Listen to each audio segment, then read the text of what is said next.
மகாபாரதம் மகாபாரதம் மகாபாரதம் மகாபாரதம். பூமியில் தர்மம் நிலைக்க, புவியில் அன்பு தழைக்க, அவனியில் அதர்மம் அகல ஆண்டவன் வந்தான் அகமகிழ. மகாபாரதம் மகாபாரதம் மகாபாரதம் மகாபாரதம். பாண்டவர் துன்பம் போக்க, பாஞ்சாலி மானம் காக்க, பாரே வியந்து பார்க்க, பரந்தாமன் வந்தான் வழி தீர்க்க. மகாபாரதம் மகாபாரதம் மகாபாரதம் மகாபாரதம் மகாபாரதம்.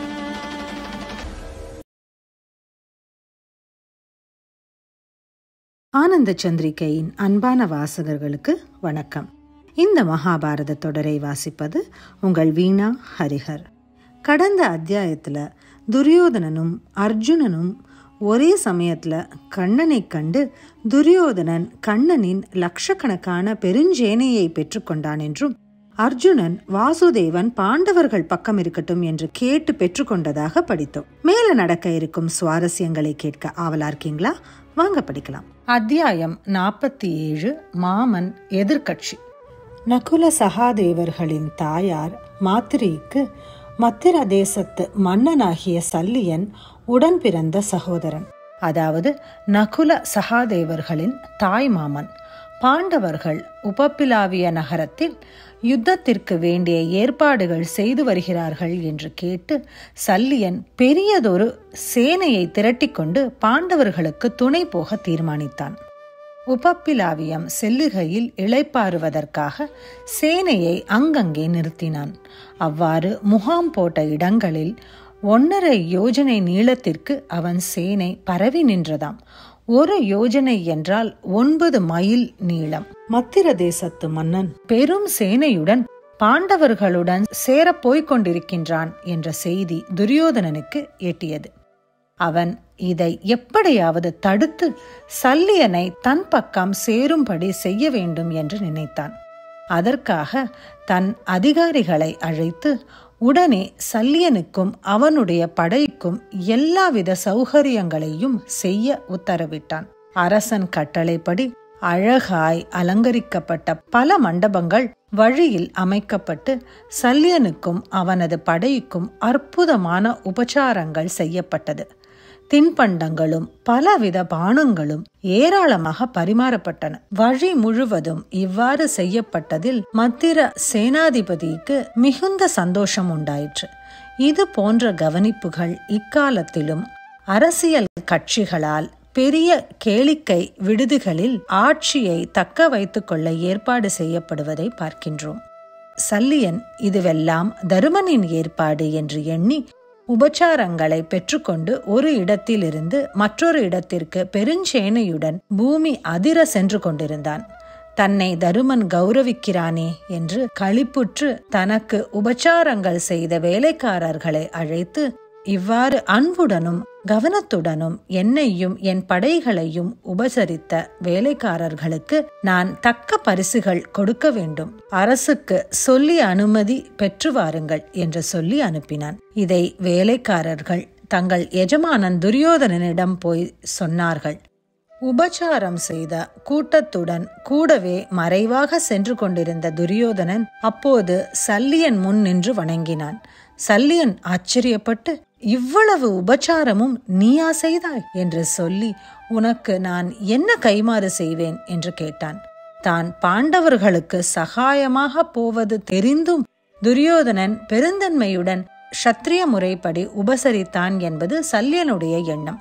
ஆனால் துரியோதனன் அந்த வாய்ப்பை பயன்படுத்தி, நீரும் உமது சேனையும் யுத்தத்தில் என்னுடன் இருக்க வேண்டும், இந்த கைமாறுதான் நான் வேண்டுகிறேன் என்றான். சல்லியன் என்ன சொல்வது என்று திகைத்தான்.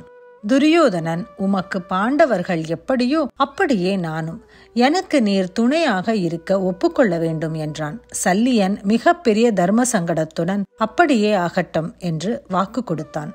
துரியோதனன் செய்த மகத்தான உபச்சாரத்தால் மதிமயங்கிய சல்லியன் தன் நெருங்கிய பந்துக்களும் தன்னுடைய அன்புக்கும் மதிப்பிற்கும் பாத்திரமான பாண்டவர்களை விட்டுவிட்டு துரியோதனனுக்கு துணையாக அவன் பக்கம் சேர்ந்து யுத்தம் புரிவதாக வாக்கு கொடுத்து விட்டான். ஒருவர் செய்யும் உபச்சாரங்களை பெற்றுக்கொண்டால் இத்தகைய ஆபத்துகள் நேரிடும். பிறகு சல்லியன் தருமனை பார்க்காமலேயே திரும்புவது சரியல்லவென்று நினைத்து, துரியோதனா, நீ என்னை நம்பு, நான் உனக்கு வாக்கு கொடுத்து விட்டேன். ஆயினும் தருமனை பார்த்துவிட்டு திரும்புகிறேன். அவனை சந்தித்து என் முடிவை சொல்லிவிடுவது அவசியம் என்றான். பார்த்துவிட்டு சீக்கிரம் வாரும், எனக்கு கொடுத்த வாக்கை மறக்க வேண்டாம் என்று சொல்லி வழி அனுப்பினான் துரியோதனன். உபப்பிலாவியத்தில் மத்திர மன்னனை மிகுந்த மகிழ்ச்சியுடன் வரவேற்றார்கள். நகுல சகாதேவர்கள் தங்கள் மாமன் வந்ததைக் கண்டு அளவு கடந்த சந்தோஷம் அடைந்தார்கள். பாண்டவர்கள் தாங்கள் பட்ட துன்பங்களை எல்லாம் சொன்னார்கள். வரப்போகும் யுத்தத்தில் சல்லியனுடைய துணையை பெறுவதை பற்றி பேச ஆரம்பித்தார்கள். அப்போது சல்லியன் துரியோதனனுக்கு வாக்கு தந்துவிட்டதை பற்றி சொன்னான். சல்லியனை பற்றி கொஞ்சமும் சந்தேகப்படாமல் அசிரத்தையாக இருந்ததனால் உண்டான பலன் இது என்பதை தருமன் உணர்ந்தான். தன் வருத்தத்தை அதிகமாக வெளிக்காட்டிக் கொள்ளாமல், வீரரே, நீர் துரியோதனன் செய்த உபச்சாரத்தினால் மகிழ்ச்சி அடைந்து அவனுக்கு கொடுத்த வாக்கை நிறைவேற்ற வேண்டியதுதான். நீர் யுத்தத்தில் வாசுதேவருக்கு நிகரானவர். அர்ஜுனனை கொல்வதற்காக கர்ணன் உம்மை தன்னுடைய சாரதியாக வைத்துக் கொள்வான். அர்ஜுனனுடைய மரணத்திற்கு நீர் காரணமாக போகிறீரா அல்லது அர்ஜுனனை அப்போது காப்பாற்றுவீரா? இதை நான் கேட்கத்தகாது, ஆயினும் வேண்டிக் கொள்கிறேன் என்றான் தருமன். அப்பனே, நான் வஞ்சிக்கப்பட்டு துரியோதனனுக்கு வாக்கு கொடுத்து விட்டேன். அவன் பக்கத்தில் நின்று உங்களுக்கு எதிராகவே யுத்தம் செய்வேன்.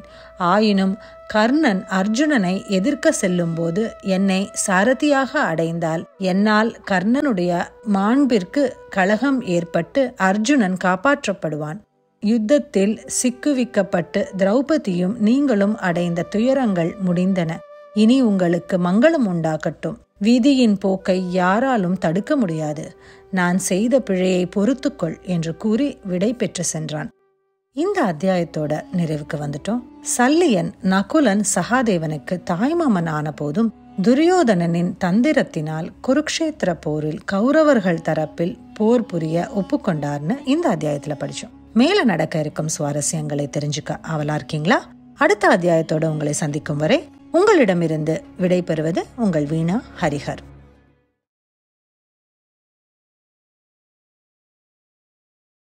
மகாபாரதம் மகாபாரதம் ஆத்திரம் கொண்டோர் அழிய ஆணவத்தால் அவரொழிய சாகசம் புரிந்தான். கண்ணன் சரித்திரம் படைத்தான் கார்வண்ணன். மகாபாரதம் மகாபாரதம் மகாபாரதம் மகாபாரதம். ராதை கண்டான், உலகுளிர கீதை சொன்னான். புலனுணர கோபியர் கூட்டம் புடைசூழ கோவிந்தன் வந்தான். அருள்பால கோவிந்தன் வந்தான். அருள்பால